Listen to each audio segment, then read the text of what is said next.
Manchester United has spent big again. The Red Devils have completed the signing of Matheus Cunha for £62.5 million.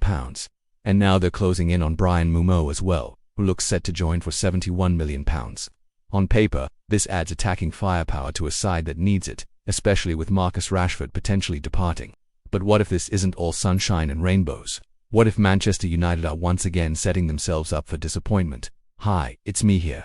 And in today's video we're going to take a look at why Manchester United still won't shine in 2025-26. Let's start by looking at the two new signings. Both Cunha and Mbeumo are young, athletic forwards with pace to burn and an eye for goal. They can stretch opposition defenses, force turnovers high up the pitch, and add much-needed depth to United's attack. However, it's important to dig deeper into their performances last season to better understand their potential contributions at Old Trafford. When analyzing forward players, one of the most useful metrics is XG, or expected goals. This metric helps evaluate a player's performance by comparing the quality of their shot attempts to their actual goal tally.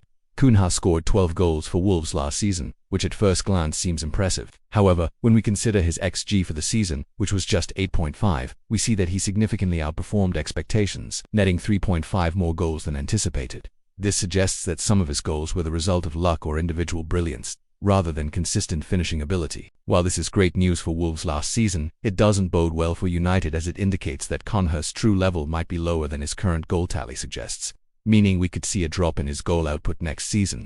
Similarly, Mbeumo scored 9 goals for Brentford last season, with 3 of them coming from the penalty spot.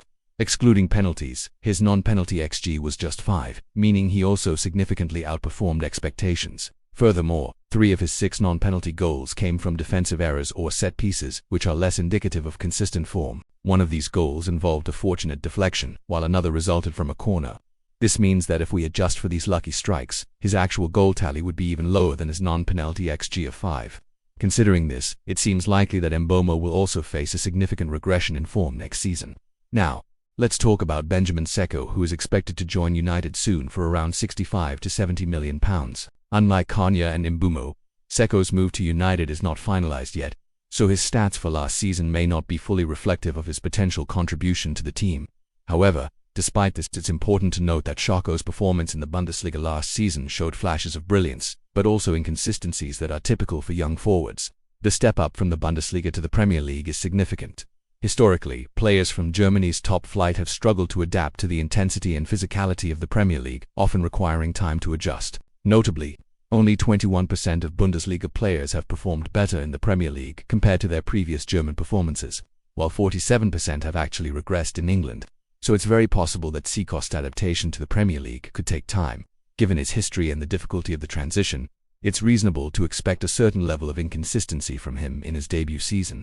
While all 3 players bring exciting attacking qualities to Manchester United, it's essential to analyze their past performances to predict future outcomes. Cunha and Mbeumo's excellent goal tallies last season were boosted by lucky strikes and set pieces, suggesting a potential for regression.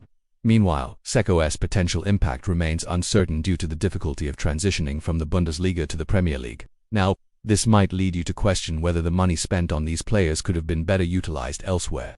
To properly assess this, let's turn our attention to Ruben Amorim's tactical philosophy. Amorim prefers a high-energy 3-4-3 formation with an emphasis on aggressive pressing, wing-back width and fluid rotations. In this system, the wing-backs play a crucial role in both attack and defense. They are responsible for stretching the play, creating overloads and providing width. They need to be fit and fast enough to maintain their intensity throughout the match. But United's current squad doesn't seem to be structured for this type of play. Furthermore, the success of Amorim's tactics depends on several key factors, including defensive compactness, coordinated pressing triggers, and elite ball progression from wide areas. Last season, United conceded an average of 1.58 expected goals against per match, indicating a leaky defense that was vulnerable in transition. They also ranked 13th in the league for defensive duels won, further highlighting their struggles to contain opposition attacks. If they can't maintain defensive solidity, their attacking prowess could be nullified, leading to inconsistent results. In Big Six fixtures last season, United averaged just 47% possession, struggling to control tempo and territory. Casemiro alone cannot shield the backline. He is not a press-resistant deep-lying playmaker capable of unlocking defenses from deep positions, so United's build-up play becomes predictable and easy to disrupt. Teams like Liverpool and Arsenal exploited this weakness, easily bypassing United's midfield and creating numerous chances. Despite their attacking talent, United's lack of synchronization in attack and vulnerability in transition negate any advantage. To thrive under Amorim, United need players who excel in his preferred system. Unfortunately, their current squad doesn't seem to be structured for this type of play. They lack the pressing triggers and wide play required to unlock compact defenses, leaving them susceptible to counterattacks. Now, there's no doubt that Ten Hag has made significant strides in reshaping the squad since his arrival, but it's still far from ideal. To succeed under Amorim, United need players who excel in his preferred system.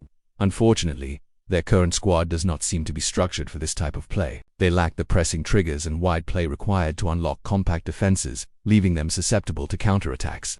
To overcome these challenges, United have signed Mason Mount, who can operate in central midfield and potentially contribute to their build-up play. However, it remains to be seen whether he possesses the technical skills and vision to unlock defenses from deep positions.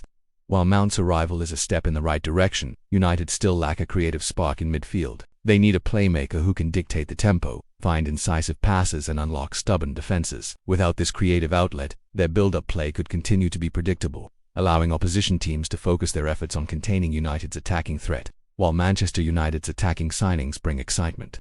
It's crucial to temper expectations based on their past performances and the challenges ahead.